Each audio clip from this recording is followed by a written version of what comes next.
Hello there, kia ora. I thought today we'd do a little bit of a lesson on media literacy and use this weekend's announcement around National's new maths curriculum overhaul to guide us, because it's actually a really fascinating example of how both spin and bias can combine to show us why this study from Curia Polling Company, the only polling company that consistently puts ACT on 9%, about how far off they are with their results on how people perceive media bias.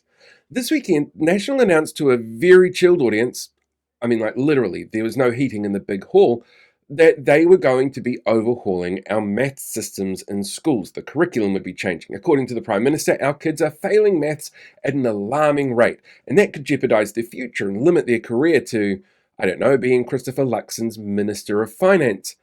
And despite reducing funding for every secondary student by about 3% before adjusting for inflation in the last budget, he's determined to get our students achieving. Our media ran this announcement breathlessly. All of the mainstream media outlets used the figures that he provided in his speech without any pushback. And there's actually kind of a good reason for that. They don't have the report he was talking about because it wasn't released until yesterday. So they can't fact check in real time. But the Prime Minister had the report and based his speech and decision to rush changes to the maths curriculum based on that. They made the announcement before media had a chance to dig deeper, and New Zealand media outlets live streamed the speech across platforms and across their outlets completely unchecked. Which means by the time the report itself comes out, the government and the media had already told the country our maths curriculum was just like the $250 a week tax cuts that were promised. It didn't add up. So what was omitted by choice by the Prime Minister was that the numbers are based on test cases for the new curriculum that's due to come in, which sets higher standards than the current one and covered areas not currently covered under the curriculum. That the report actually found students are pretty consistent with their levels of math skills from over the past few years and are not actually dropping in achievement. They were measured against a new bar. A bar that they hadn't been taught for yet. It's like learning about Henry VIII in history and then be tested on the Japanese Empire and World War II. But the amount of pushback and corrections from the media afterwards is significant here to highlight the bias. Data by omission is a way of measuring a bias, and National, again, not giving all the data points and being quoted verbatim shows a right-leaning bias in our media.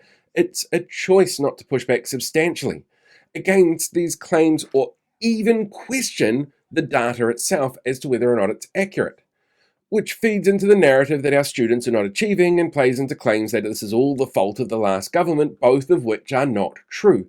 In fact, that same report points out that there is a strong correlation between outcomes and socio-economic factors, and when barriers are lowered, like providing nutritious free lunches, extra support for people with different learning techniques, the use of tools like phones to be able to access better resources directly, and schools given more resources to work with, well, those are all changes that the government's fiddled around the edges with, but the outcomes are far more consistent across age groups and achievement is higher, which also has not been covered by the media, continuing to back up that National Party narrative, which feeds into a right-leaning media bias by using more fear-based headlines and advocating for a more conservative, traditionalist perspective that maths in school should be taught the same way and we should test all the time, despite evidence that this antiquated method doesn't take on board different learning styles and educational needs. So the National Party once again fudges numbers, tries to create a panic that they blame on their predecessors, which only they can fix, and doesn't get called out on it substantively until their spin has already caused damage in the national conversation. But hey, definitely helps get those clicks and to sell newspapers.